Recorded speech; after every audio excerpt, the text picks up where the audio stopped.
জয় গুরু। পরম দয়াল শ্রী শ্রী ঠাকুরের শ্রীচরণে জানাই ভূমিষ্ঠ প্রণাম। আপনাদের প্রতি প্রত্যেককে জানাই রানন্দিত জয় গুরু। আজ ইষ্ট প্রসঙ্গে আলোচনা করব ইষ্টভৃতি সত্যি সত্যি শরীরে যন্ত্রের মতো কাজ করে। এরকমই সত্য ঘটনার কথায় পরম দয়াল শ্রী শ্রী ঠাকুর বললেন। আমরা সবাই ভাবি যেমন তেমন করে সেরে নিলেই হলো, কিন্তু একদমই না।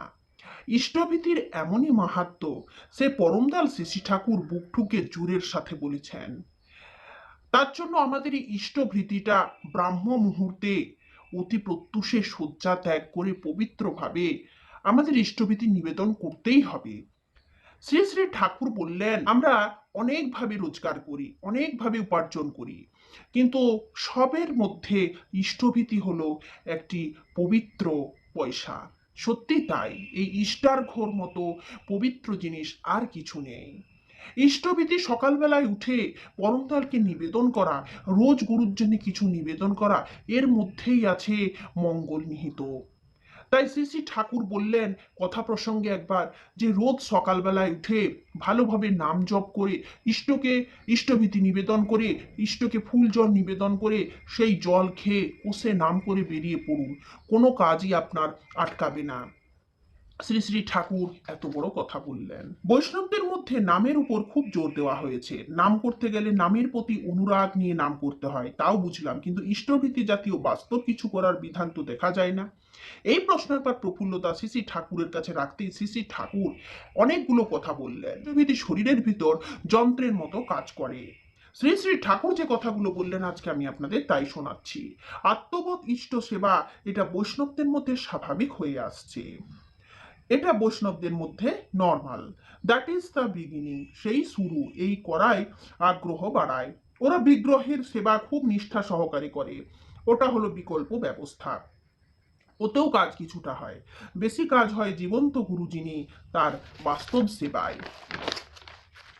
একজন জ্যান্ত মানুষকে সেবায় তুষ্ট করতে গেলে নজর দিতে হয় তিনি কি চান, তার কি পছন্দ, তার কি প্রয়োজন, আর সেইভাবে নিজেকে খাপ খাইয়ে নিতে হয়।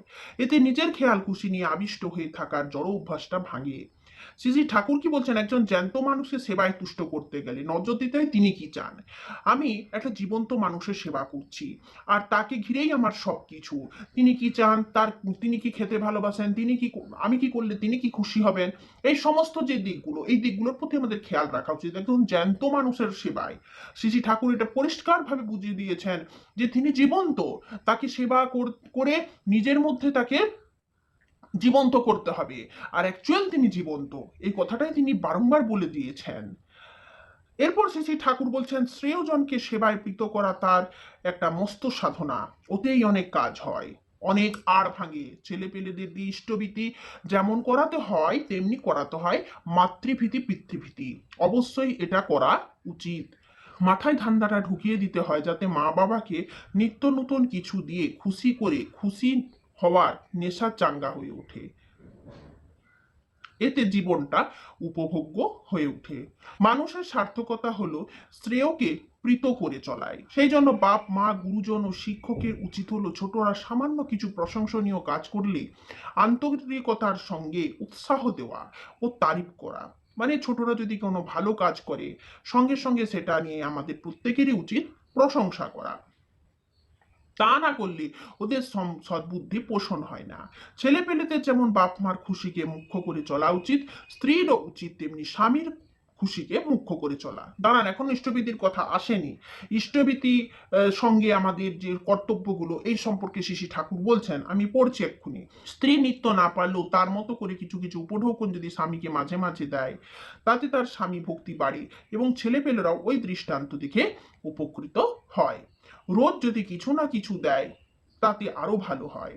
দিয়ে ও করে পরস্পরকে সুখী করার অভ্যাস যত চালায় ততই সমাজের মঙ্গল। গুরু সেবার কথা নানা জায়গায় নানাভাবে আছে। শুনেছি শিখদের আছে 10 বন্ধ, অর্থাৎ অর্জনের অগ্রভাগ 10 আঙ্গুল দিয়ে তুলে গুরুকে নিবেদন করতে হবে। ইষ্টভীতি সম্বন্ধে কথা উঠতে শ্রী শ্রী ঠাকুর বললেন, ইষ্টভীতির মতো মালই নেই। ইষ্টভীতির ভিতর দিয়েই দীক্ষা চেতন থাকে। রোজ বাস্তবে যার জন্য কিছু করা যায় তার সঙ্গে একটা বাস্তব সম্পর্ক গড়েই ওঠে। ইষ্টের সঙ্গে একটা বাস্তব সম্পর্ক আজীবন বজায় রাখা যায়। তাতে দীক্ষা সজাগ থাকে। ওই সম্পর্কে অবলম্বন করে ধীরে ধীরে জীবনে পরিবর্তন আসতে থাকে। অবশ্য যদি নিত্য করণীয় করে চলা যায়, ইষ্টের জন্য বাস্তব দায়িত্ব গ্রহণের ব্যাপারটা প্রায় উঠেই গিয়েছিল। ওটা না থাকলে ধর্ম কিন্তু একটা ভাবার উদ্যায় পর্যবসিত হয়, জীবনে বসে যায় না। প্রফুল্ল দায়ের পরে কি বললেন শুনুন। অনেকে তো ইষ্টভীতি অভ্যাস বসে যান্ত্রিকভাবে করে, তাতে কি খুব ভালো হয়? এরপরে ইষ্টভীতি আমরা তো প্রত্যেকে নিবেদন করি শ্রী শ্রী ঠাকুরের কাছে। দীক্ষা নেওয়ার পর ইষ্টভীতি নিবেদন করতেই হয়, নিবেদন করি। এরপর কথা হলো কি, কেমন ভাবে ইষ্টভীতি করলে আমাদের ভালো হয়, কেমন ভাবে ইষ্টভীতি করলে আমরা বিপদ আপদ থেকে রক্ষা পেতে পারি। সবকিছু করারই কিন্তু ধরন আছে, সে কথাই পরম দয়াল শ্রী শ্রী ঠাকুর বললেন। একবার শ্রী শ্রী ঠাকুর স্পষ্ট ভাষায় বললেন যে কোনো কিছু লাভের আশায়, কোনো কিছু পাওয়ার আশায় ইষ্টভীতি করো না, এতে শয়তান টলে, পরম পিতা টলে না। হয়তো শ্রী শ্রী ঠাকুরের কাছে আমি শর্ত রাখলাম যে ঠাকুর আমার ছেলেটি যাতে সুস্থ হয়, সেই আশায় আমি ইষ্টভীতি করছি। কিংবা শ্রী শ্রী ঠাকুরকে আমি পরীক্ষা করলাম যে ঠাকুর আমার এক বড় রোগ হয়েছে, সেই রোগটা আমার সেরে যায় যদি, আমি ইষ্টভীতির অর্ঘ্য আরো বাড়িয়ে দেব। কিংবা আমি জানবো তুমি আছো, তুমি জীবন্ত। এই ছোট্টখাট্ট পরীক্ষাগুলো ঠাকুরের মনে অনেক ব্যথা দেয়, তাই আমাদের এই পরীক্ষাগুলো তাকে করা উচিত নয়। তাই ঠাকুর বললেন, ঠাকুরও তাই একদম কঠোরভাবে বললেন এই সমস্ত কথাগুলোতে আমি টলবো না, শয়তান টলতে পারে, পরম পিতা টলেন না, শ্রী শ্রী ঠাকুর বারংবার বলে দিলেন। তাই ইষ্টভীতি কোনো কিছু প্রত্যাশা রেখে নয়, ইষ্টভীতি একমাত্র গুরু সেবা করছি এই ভাব নিয়েই করতে হয়। আর যান্ত্রিকভাবে যে কথাটা এখানে প্রফুল্লতা উঠালেন, সেই কথা সম্পর্কে ঠাকুর বললেন যে যেভাবে পারে কমিউনিটি অর্থাৎ ক্রমাগতি বজায় রেখে যদি করে তাতে ভালো হয়। এমন এমন ঘটনা শুনেছি যে ইষ্টভীতি না করে হঠাৎ ভুল করে কিছু খেয়ে ফেলার পর এক একজনের নাকি বমি হয়ে সেই খাদ্য বেরিয়ে যায়। হঠাৎ করে ভুলে গেছে, খাওয়া হয়ে গেছে, আর ইষ্টভীতি করা হয়নি। তাহলে কি হয়, ওই অভ্যাসবশত মানে প্রতিদিন যে করার একটা অভ্যাস, সেই অভ্যাসটা ভেতরে একদম চরিত্রগত হয়ে গেছে, বমি হয়ে খাদ্য বেরিয়ে গেছে, মানে সিস্টেমের ভিতর অভ্যাসটা অতখানি ঢুকে গেছে।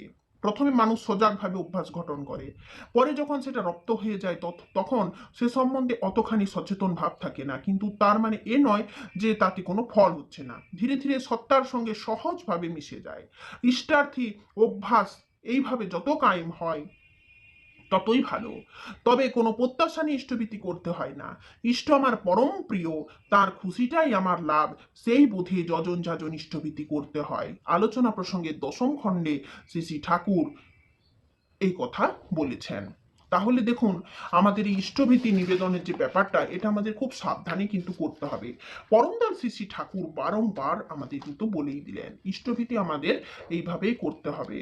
ঠাকুর জীবন্ত, তার সেবা, তার তাকে মুখ্য করে চলা আমাদের জীবনের প্রধান উদ্দেশ্য।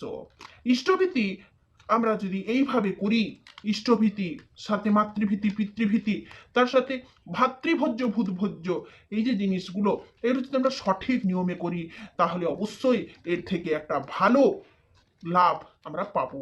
লাভ মানে কি টাকা পয়সা নিয়ে শুধু লাভ হয় না, এমনটা নয়। বিপদ আপদ থেকে রক্ষা, নিজের যে প্রবৃত্তি আছে সেই প্রবৃত্তিকে নিয়ন্ত্রণ করা, এই সমস্ত ব্যাপারগুলো কত তখন সহজ হয়ে যাবে। তাই অনেকেই বলেন যে ঠাকুর তো ধরেছি, ঠাকুর ধরে কোনো লাভ হয়নি। ঠাকুর বলছেন এরকম প্রশ্ন যদি তোমাদের কেউ করে, তাহলে তুমি বলবে যে ধরার মতো এখনো পর্যন্ত ধরিনি, ধরলে অবশ্যই ফল পেতাম। সত্যি তাই, আমরা বলি এক, করি এক। তাই শ্রী ঠাকুর বলছেন কথার কাজে, কথাই এবং কাজে মিল রাখো। বলি এক, করি এক শুনি অনেক, কিন্তু ভাবি সহজ, করবার বেলায় করি তার ঠিক উল্টো। এই জন্য এটা হয় কারণ ঠাকুরকে আমরা পাবার আশায় ধরি, যেটা আমাদের জীবনে সব থেকে বড় একটি ভুল। পাবার আশায় কোনোদিন ঠাকুর ধরতে নেই।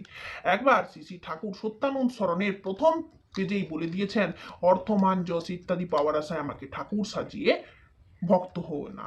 তাই আমি পাবো, আর কিছু করব না, না করেই পাবো, ঠাকুর দেবেন আমায়, এই যে আশা, এই যে ভরসা, এইটা করলেই কিন্তু আমি একদিন দুঃখ পাবো। ঠাকুর অ্যাকচুয়ালি আমাকে কিছুই দেবেন না, কিছুই দেবেন না। আমি করব, করলে আমি তা পাবো, তখন সেটা আমার প্রাপ্য, হাতের কাছেই আছে। কিন্তু সেটা কিভাবে ধরা যায়, সেই সমস্ত নিয়ম সবকিছুই ঠাকুর শিখিয়ে দিলেন। তাই শ্রী শ্রী ঠাকুরের নিয়ম নীতি নির্দেশ মাথায় করে চলুন, ইষ্টভীতি এমন ভাবে করুন যা সম্পূর্ণ অভ্যাসটা আমরা চরিত্রগত করে নিতে পারি। আজকে ইষ্ট প্রসঙ্গ এই পর্যন্ত। জয় গুরু।